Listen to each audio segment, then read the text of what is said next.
오늘 우리가 함께 살펴볼 교리문답은 제18주일입니다. 그리스도의 승천을 다루고 있는 교리문답 18주일 제46문답부터 제49문답까지를 교독하도록 하겠습니다. 시편 찬송 490쪽부터 492쪽까지 기록되어 있는 교리문답 제18주일을 함께 교독하겠습니다.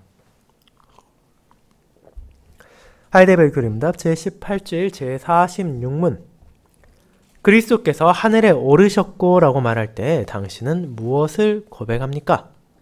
그리스도께서 제자들이 보는 가운데서 땅에서 하늘로 올림을 받으셨으며 산자와 죽은 자를 심판하기 위해 다시 오실 때까지 우리의 유익을 위해 거기에 계신다는 것입니다. 제47문 그러면 그리스도께서는 우리에게 약속하신 대로 이 세상 끝날까지 항상 우리와 함께 계시는 것이 아닙니까? 그리스도는 참 사람이요 참 하나님이십니다. 그분의 인성에 관해 말하자면 그분은 더 이상 이 땅 위에 계시지 않습니다. 그러나 그분의 신성과 위엄과 은혜와 영에 관해 말하자면 그분은 우리에게서 결코 떠나 계시지 않으십니다. 제48문 그러나 만일 그분의 신성이 있는 곳마다 인성이 함께 있지 않다면 그리스도 안에 두 본성이 각각 분리되어 있는 것이 아닙니까? 결코 그렇지 않습니다. 왜냐하면 그분의 신성은 제한받지 않으시고 어디에나 현존하기 때문입니다. 이처럼 그분의 신성은 진정 그분이 취하신 인성을 초월하지만 그럼에도 불구하고 이 인성 안에 거하며 인격적으로 인성과 연합되어 있습니다. 제49문 그리스도의 승천하심이 우리에게 어떻게 유익을 줍니까? 첫째, 그리스도께서는 하늘에서 그분의 아버지 앞에 계신 우리의 대언자이십니다. 둘째, 우리의 머리이신 그리스도께서 그분의 지체인 우리도 또한 그분에게로 데려가실 것이라는 확실한 보증으로 우리 육체가 하늘에 있습니다. 셋째, 그리스도께서 그분의 영을 확실한 보증으로 우리에게 보내셔서 우리는 땅에 있는 것을 구하지 않고 성령님의 능력으로 하나님 우편에 앉아 계신 그리스도께 속한 위에 있는 것들을 구합니다. 말씀 봉사 후에는 니케아 신경으로 우리의 신앙을 고백한 후 찬송 31장 1, 2, 3, 4, 5절을 이어서 부르도록 하겠습니다.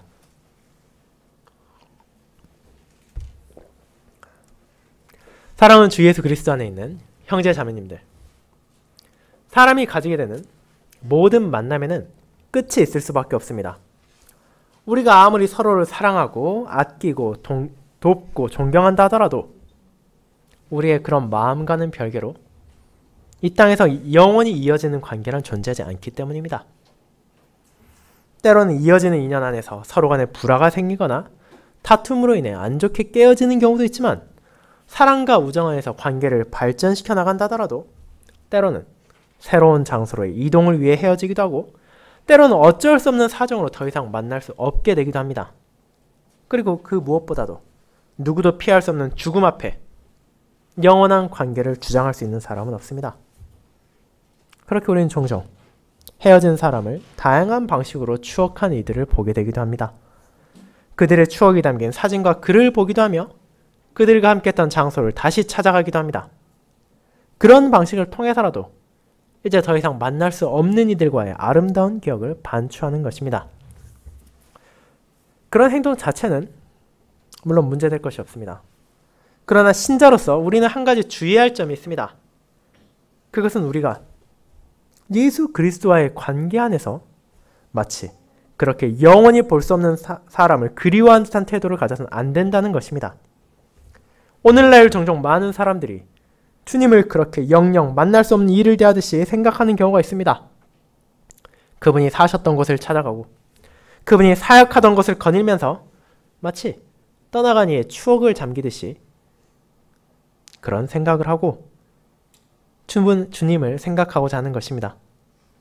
흔히들 성지순례라고도 부르는 그런 여행 안에도 나름의 의미 있겠지만 그럼에도 그것을 행하는 자세가 잘못되어서는 안 된다는 것을 우리는 기억합니다. 그분께서 분명 승천하셨기에 더 이상 우리의 육신의 눈으로는 볼 수 없는 것이 사실입니다. 그러나 그분께서는 우리를 위하여 그와 같이 하늘에 오르셨고 우리를 위하여 지금 이 순간에서 함께 하실 뿐 아니라 우리를 위하여 다시 돌아오심으로 우리의 눈으로 그분을 바라볼 날이 찾아올 것입니다. 그렇게 우리는 승천하신 주님을 그저 추억의 대상으로 바라보는 것이 아니라 소망으로 바라보며 그분과의 재회를 더욱더 기쁘게 기다릴 수 있습니다. 그와 같은 우리의 주님의 승천에 대해 다루는 교림답 제18주일을 저는 그리스도의 승천을 통해 우리에게 주어진 유익이라는 제목으로 나누고자 합니다. 그리고 이를 세 부분을 통해 그분의 승천이 가진 의미와 그것이 우리에게 어떻게 위로와 소망이 되는지를 알아가고자 합니다. 이를 첫 번째, 육신으로는 이 땅을 떠나신 예수 그리스도. 두 번째, 자신의 모든 공로를 인정받으신 예수 그리스도. 세 번째, 그분이 받아야 할 모든 영광을 회복하신 예수 그리스도가 바로 그것입니다. 먼저 첫 번째, 육신으로는 이 땅을 떠나신 예수 그리스도에 대해 알아보겠습니다. 형제자매 여러분, 우리는 지난 주일 우리의 주 예수 그리스도의 높아지심을 향하는 사도신경의 첫 부분을 함께 살폈습니다. 그것은 바로 그분의 부활이었습니다. 신자는 그분께서 우리를 위해 죽으셨던 것이 분명한 것처럼 그분께서 우리를 위해 부활하신 것 또한 사실이라는 것을 고백합니다. 비록 그 사실이 이 세상에 거부되고 원수들이 인정하지 않으려 한다 하더라도 우리는 하나님의 말씀 안에 그것이 증거되었고 이를 자신들의 눈으로 직접 바라보고 증언한 수많은 이들이 있음을 알고 있기 때문입니다. 그렇게 죽었던 사람이 다시 살아나는 것, 그 부활의 진리가 이 세상의 상식과는 전혀 맞지 않을 뿐 아니라 심지어 비이성적인 것처럼 보일지라도 우리는 인간의 한계를 초월하시는 주님의 능력 앞에 자신을 낮추며 믿음으로 이 진리를 기꺼이 받아들입니다. 그와 같은 부활이 담고 있는 은혜는 너무도 풍성하여 분명 제한된 시간 안에 우리가 모두 다룰 수 없는 것도 사실입니다. 그렇게 지난주일 우리는 그 가운데 핵심적인 세 가지 측면에 한정하여 그 진리를 살펴보았습니다. 첫째로, 그리스도께서는 자신의 부활을 통해 아버지의 약속을 성취하신 것이었습니다.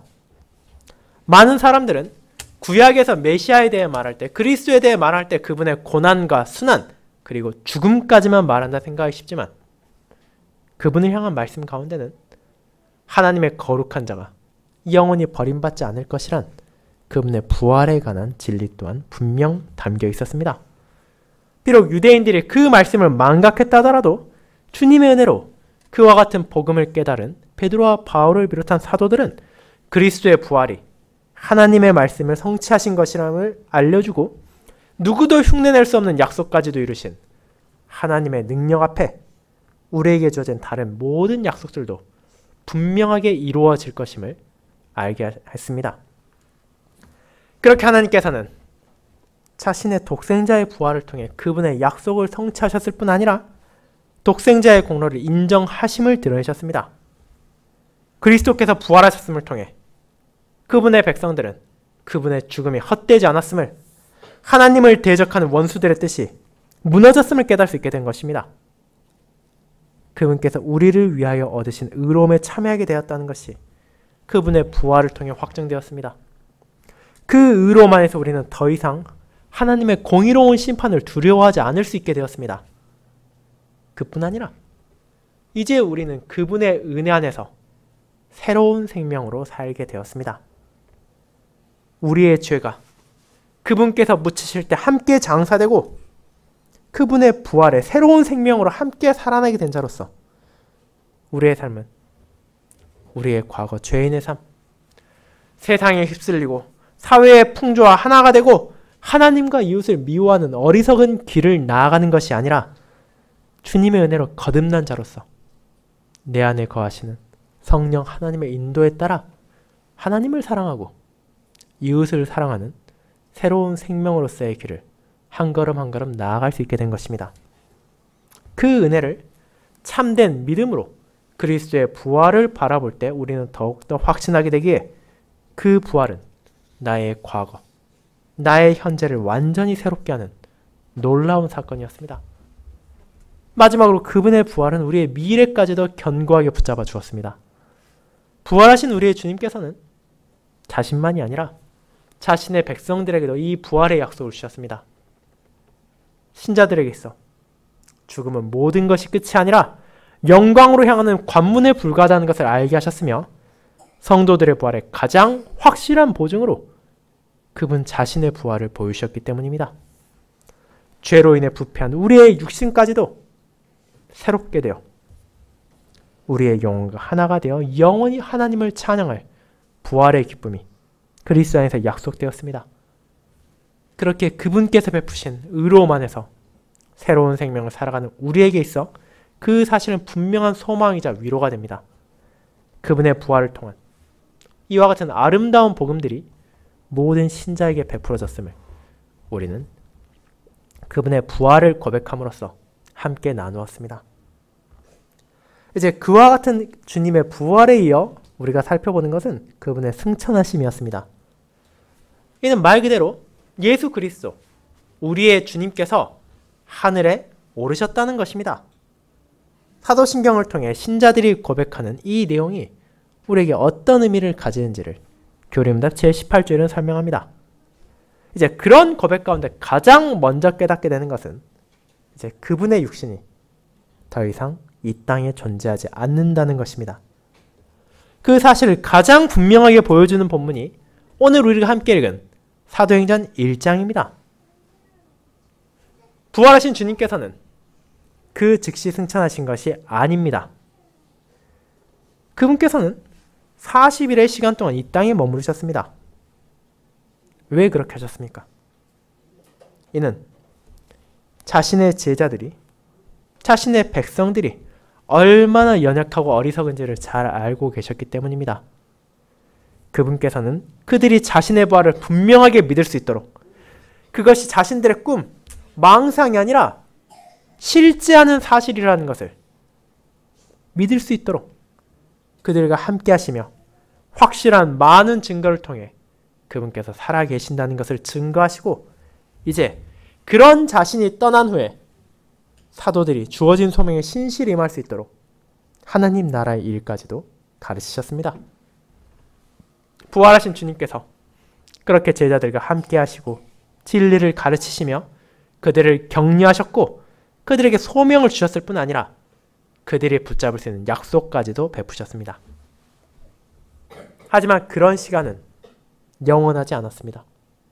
이제 이 땅에서의 소명을 마치신 예수 그리스도께서는 자신의 육신으로 하늘 아버지께 향할 때가 다가왔기 때문입니다. 그리고 그분께서 이를 비밀스럽게 아주 소수의 사람들만 알도록 하지 않으셨습니다. 고린도 교회에 보낸 바울의 증언에 따르면 그분의 부활을 목격한 이들은 500명이 넘었을 뿐 아니라 오늘 본문에서 이어지는 사도행전 1장에서 나타나듯 주님의 승천을 바라본 후 예루살렘 교회에 모인 무리의 수가 120명이나 되었기에 우리는 그 순간 주님께서 하늘로 올려오심을 바라본 사람이 정확하게 몇 명인지는 알지 못한다 하더라도 그 수가 최소한 100여 명 이상, 즉 충분히 신뢰할 만한 수였음을 알 수 있습니다. 그렇게 수많은 증인 앞에서 주님께서 승천하셨기에 신자들은 그분의 하늘에 올라가심을 믿을 수밖에 없게 되었습니다. 비록 오늘날과 같이 중력의 개념을 모르던 때라 하더라도 과거의 사람들 역시 사람이 하늘에 오를 수 없다는 것은 너무나 당연히 알고 있었지만 예수 그리스도께서는 그런 세상의 상식과 법칙이 그분을 제한할 수 없다는 것을 자신의 육신을 통해 그들 앞에 드러내셨습니다. 이제 그렇게 그분께서 하늘로 올라가심의 결과가 무엇이었습니까? 앞서 살펴본 것처럼 이는 그분께서 육신으로는 우리와 함께하지 않으신다는 것입니다. 누가복음 24장 51절에 기록된 것처럼 그분께서는 제자들을 떠나셨습니다. 그리고 자기 백성을 떠나셨습니다. 이제 우리가 그분의 말씀을 듣기 위해 그분의 육체 앞으로 향할 수 없게 되었습니다. 그분께서는 하늘에 올려주셨고 우리가 어떤 방식을 통해서도 그분께 육신으로 향할 수는 없기 때문입니다. 그리스도의 날이 오기까지는 그 누구도 자신의 육신의 눈으로 주님을 바라볼 수 없고 육신의 귀로 그분의 말씀을 직접 들을 수 없습니다. 하지만 그 사실이 신자로 하여금 그분의 가르침에서 멀어지게 만들고 그분의 진리에서 떠나게 합니까? 그렇지 않습니다. 오히려 그 반대라는 사실을 우리는 부활의 의미를 떠올리며 깨닫게 됩니다. 승천하신 그분께서는 이제 자신의 백성들에게 주어진 말씀의 마음을 집중하게 하십니다. 이제 더 이상 그분의 육신을 쫓아다닐 수 없게 우리는 과거 그분을 추적하던 유대인들의 무리와 같이 어디에 계신지도 모르는 주님을 찾아다니며 그 말씀을 듣기 위해 노력할 필요가 없습니다. 그분께서는 우리에게 언제 어디에서라도 자신의 말씀을 들을 수 있도록 거룩한 성경을 남겨주셨습니다. 우리가 벨직 신앙고백서에서 고백하는 바와 같이 그 안에는 우리의 구원에 필요한 그 이상으로 분명하고 충분한 진리가 새겨져 있습니다.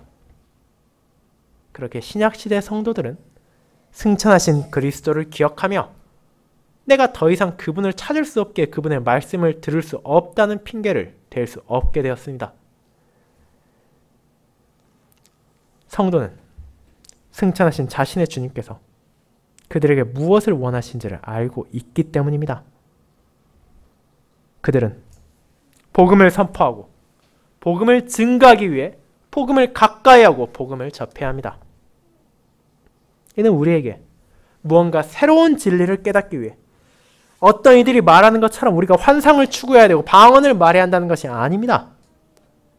그분께서는 새로운 것이 아니라 우리에게 주어진 것에 집중하게 하시며 우리의 구원에 필요한 모든 것을 그 안에 담으셨을 뿐 아니라 우리의 삶에 필요한 모든 지혜의 원칙까지도 그 안에 새겨두셨습니다.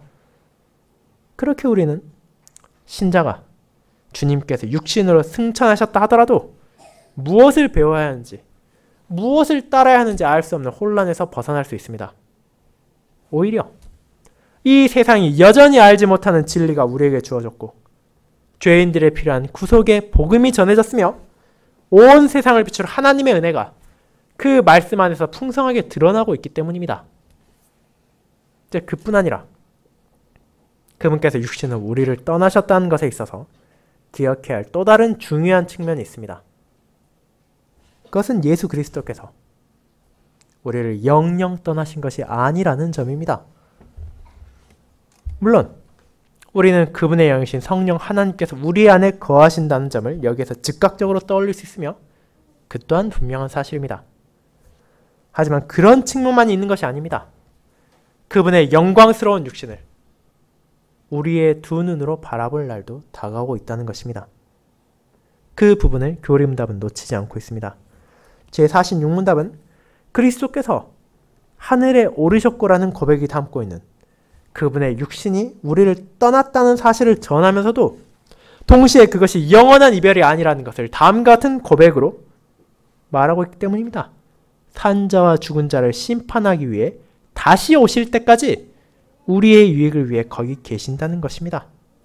즉, 그분께서는 다시 오실 것입니다. 그리고 그 약속은 실제로 그분의 승천을 직접 목격했던 무리들에게 이미 주어졌던 것입니다. 예수님께서, 부활하신 주님께서 자기들 눈앞에서 하늘로 올리셨을 때 그 자리에 있던 모든 사람들은 당황할 수밖에 없었습니다. 자기들 눈앞에서 도저히 생각할 수도 없는 방식으로 그 스승이 떠나고 계셨기 때문입니다. 구름이 그분을 가리워서 육안으로는 더 이상 볼 수 없는 상황이 찾아왔음에도 불구하고 제자들의 눈은 하늘에서 떨어질 수가 없었습니다.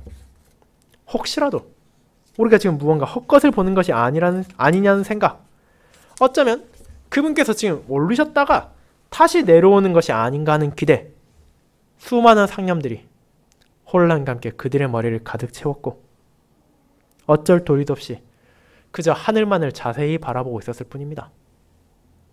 하지만 그런 이들에게 누가 찾아왔습니까? 하나님께서 보내신 두 사자가 그들의 소명을 일깨웠습니다. 너희가 해야 할 것은 그 자리에서 멍하니 하늘을 바라보고 있는 것이 아니라는 것입니다. 하늘로 올리신 그분께서는 다시 이 땅에 오실 것이기에 그 약속을 의심하지 않고 신자는 그분께서 다시 오실 그날까지 그분께서 산자와 죽은 자를 심판하기 위해 다시 오실 그날까지 그분께서 주신 소명에 따라 그분의 말씀을 붙잡고 그분의 뜻에 따라 살아가야 합니다. 그리고 그런 자신의 백성들을 주님께서는 버리지 않으십니다. 비록 육신으로는 잠시 떠나 계시지만 자신의 영을 통해 그들과 언제나 함께 하심으로 여전히 그들을 인도하고 계시기 때문입니다. 그리고 그런 주님의 손길 안에서 우리는 그분께서 다시 오실 날을 바라보게 됩니다. 사랑하는 형제자매 여러분, 그렇게 그리스도의 승천을 고백하는 신자들이 해야 할 것은 그분의 흔적을 찾기 위해 온 세상을 떠돌아다니는 것이 아닙니다. 오늘날에도 천주교와 기독교의 많은 신자들은 그분께서 거닐었던 곳을 방문하는 소위 성지순례를 계속하곤 합니다. 그렇게 함으로써 마치 자신들이 영원히 이별한 사람을 추억하며 떠올리는 방식으로 그리스도를 바라보려 하는 것입니다. 하지만 왜 그런 생각이 잘못된 것입니까? 이는 그분께서 그것을 원하지 않으시기 때문입니다. 물론 이스라엘을 직접 방문하고 광야와 갈릴리를 바라보는 것에 어떤 의미도 없다는 것은 아닙니다. 그 장소를 직접 방문함으로써 우리는 주님의 말씀에 나온 묘사를 보다 생생하게 이해할 수도 있고 언약 백성들의 삶의 발자취를 바라볼 수도 있을 것입니다. 하지만 그것을 통해서 마치 죽은 자를 기억하듯이 주님의 흔적을 찾으려 하는 것은 잘못된 것입니다. 자신의 천사들을 통해 그분께서는 제자들에게 주어진 말씀을 붙잡고 소명에 따라 살아가도록 권면하신 것처럼 저와 여러분에도 그와 같은 삶을 원하시기 때문입니다. 그렇게 우리는 다시 오실 그분 안에 소망을 두고 하늘에 올라가신 그분께서 우리에게 남겨주신 은혜의 복음을 마음에 새깁니다. 매주일 그분의 종을 통해 선포되는 하나님의 말씀으로 믿음을 자라나게 하시는 성령 하나님의 역사에 감사하며 그분의 인도에 따라 다시 오실 그리스도의 날까지 나의 모든 삶으로 그분의 증인이 되기를 우리는 소망합니다. 그리고 그런 길을 나아가는 모든 신자들은 불안이 아니라 주님의 부활 안에서 승천하신 주님 안에서 확신을 가지며 생명의 길을 나아갈 것입니다. 그것이 두 번째, 자신의 모든 공로를 인정받으신 예수 그리스도로 이어집니다.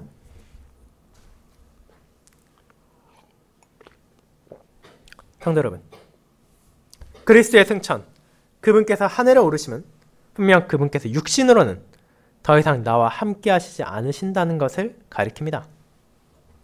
하지만 그것이 끝입니까?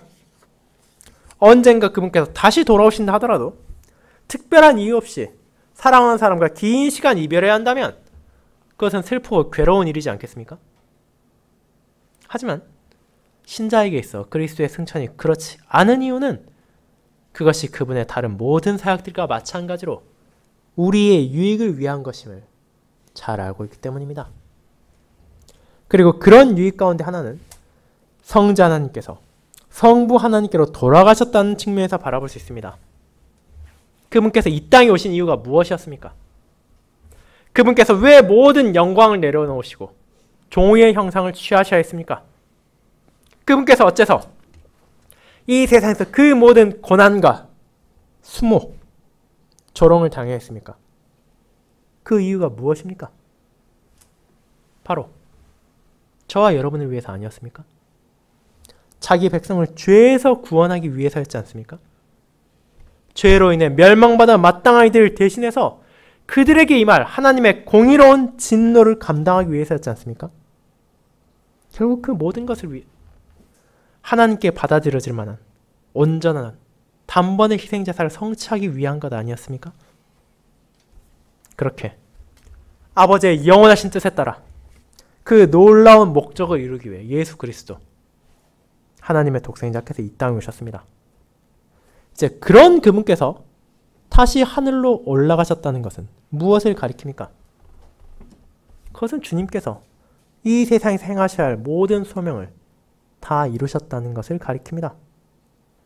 그분께서 십자가에서 다 이루셨다라고 말씀하신 것을 부활하신 주님께서는 제자들에게도 확신하게 하셨고 그 모든 과정을 마치신 후 더 이상 이 땅에 남아있으실 필요가 없으시기에 하늘 아버지께서는 자신의 아들 예수 그리스도를 그분이 마땅히 있어야 할 장소, 그분이 원래 있으셨던 하늘로 부르신 것입니다. 그분께서 다시 아버지께로 돌아가셨습니다. 더 이상 이 땅에서 고난, 수모를 당하실 이유가 없어졌습니다. 하나님께서는 그렇게 하심으로 그 아들의 지상에서의 사역이 온전히 다 끝났다는 것을 보여주신 것입니다.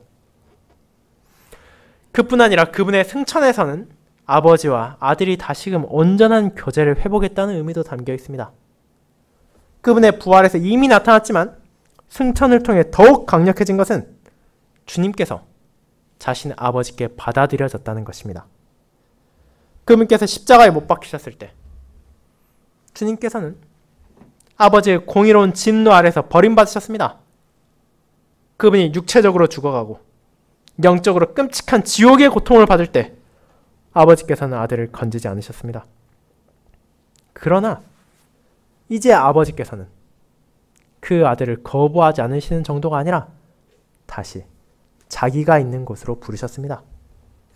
그 사실이 그리스도께서 받으셔야 했을 모든 고난의 사역이 완성되었음을 가리킴으로 주님의 그 은덕, 죄 용서와 칭의, 새로운 생명을 받은 이들은 그리스도의 승천을 통해 이 은혜들, 내가 참된 믿음으로 그리스도께 참여함으로 그분께 받는 이 놀라운 자비를 어떤 불안과 의심도 없이 확신하며 그분의 은혜 안에서 하루하루를 살아갈 수 있게 된 것입니다.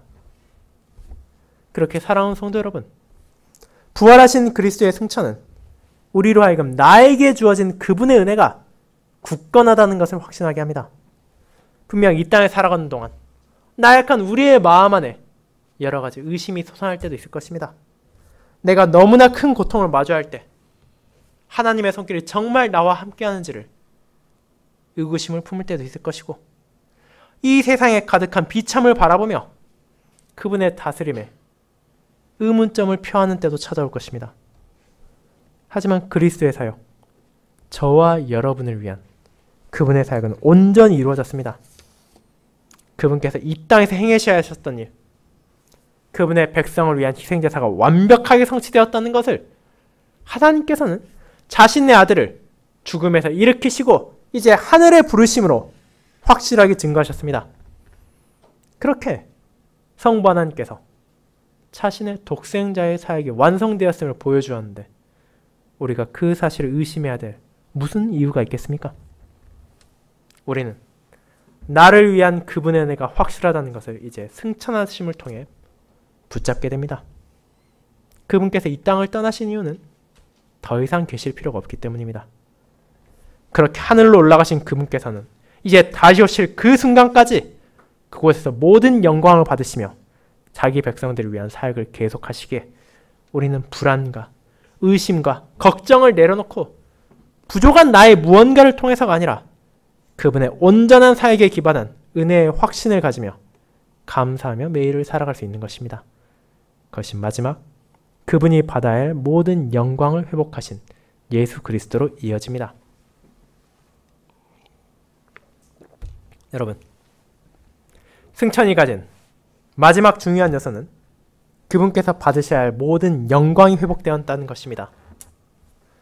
그분께서 이 땅에 사셨던 시기를 잠시 떠올려 보시기 바랍니다. 예수 그리스도, 우리의 주님께서는 진정으로 자신을 한없이 낮추셨습니다. 그분께서는 참되고 영원한 하나님으로 자신이 받아 마땅한 영광이 아니라 끝없이 이어지는 수모와 수치, 모욕과 조롱을 감당해야 했습니다. 그분을 둘러싼 환경이 열악했습니다. 번듯한 집에 좋은 곳에서 태어난 것도 아니고 마국간의 구유에 눕혀 있어야 했습니다. 온갖 좋은 산의 진미를 먹고 마시며 최고의 여건에서 자라는 것도 아니고 가난한 목수의 가정의 아들로 성장해야 했습니다. 그분께서는 당신 나사렛에 있는 평범한 아이들과 하등 다를 바 없는 환경에서 자라나셨습니다. 그뿐입니까? 그분께서 죄인을 위해 이 땅에 오셨음에도 불구하고 자신이 하나님의 백성이라 자랑하던 이들 가운데 그분께 합당한 영광을 돌린 일은 극소수에 불과했습니다. 많은 이들은 그분을 외면하고 거부했으며 심지어 박해했습니다. 그분의 고난은 그분의 영광을 가렸고 이스라엘 대부분의 사람들은 그분의 영광을 바라볼 생각도 하지 않았습니다. 하지만 모두가 그 사실을 모르던 때에도 예수님께서는 자신의 영광이 회복될 때가 다가오고 있음을 알고 계셨습니다. 요한복음 17장에 나온 대제사장적 기도의 내용에는 그 영광까지도 포함되어 있기 때문입니다. 17장 5절은 다음과 같이 말합니다. 아버지여, 창세전에 내가 아버지와 함께 가졌던 영화로서 지금도 아버지와 함께 나를 영화롭게 하옵소서. 그분은 자신의 사역을 통해 아버지께 영광을 돌렸고, 그런 아버지께서는 자신의 독생자를 다시 영광스럽게 하실 것입니다. 그리고 그 기도는 부활하신 주님을 하늘에 올리시고 모든 이름 위에 뛰어난 이름을 주심으로 성취되었습니다. 십자가에서의 끔찍한 죽음과 지옥의 고통을 감당하실 때 그 누구도 알 수 없던 그분의 영광이 이제 아버지로부터 인정받았고 아버지에 의해 회복된 것입니다. 그렇게 그분의 승천은 자신의 영광을 온전히 회복하셨음을 보여주는 놀라운 사건입니다. 낮아지셨던 그분께서 이제 높아지셨고 자신의 영광까지 되찾으셨습니다. 그렇게 우리는 이 승천을 바라보며 기뻐합니다. 나의 주님, 나를 위해 자신을 낮추신 그분께서 마땅히 받으셔야 했을 영광을 받으실 뿐 아니라 그 영광 가운데서도 나를 위한 사역을 계속하시기 때문입니다. 사랑하는 여러분, 이제 모든 이름 위에 뛰어난 이름을 가진 그 주님께서 자신의 영광 안에서 저와 여러분을 돌보고 계십니다. 세상에 그 누구도 감히 다가갈 수 없는 하나님 앞에 나의 대언자로 계시며 그분의 영광을 바라보는 자신의 백성들에게 그들에게도 주어질 영광을 약속하셨습니다. 그렇게 우리는 승천을 통해 그분의 낮아지셨음을 기억하며 높아지신 그분께 영광을 돌립니다. 나를 위해 낮아지신 그분, 나를 위해 죽으신 그분의 모든 사역이 이루어졌고 이제 나를 위해서 높아지셨기 때문입니다. 그 사실을 기억하며 그토록 높으시며 영화로우신 예수님께서 지금 이 순간에도 나의 주님, 나의 목자라는 사실에 위로를 받으며 그것을 마음에 새기도록 합시다. 가장 거룩하신 그분께 찬양을 드리고 가장 높으신 그분께 영광을 돌리며 그런 그분의 백성으로서 그분의 증인이 되어 그분의 영이신 성령 하나님의 인도에 따라 이 세상에 그 영광을 밝히 보이는 삶을 다시 한번 살아가시길 소망합니다. 아멘.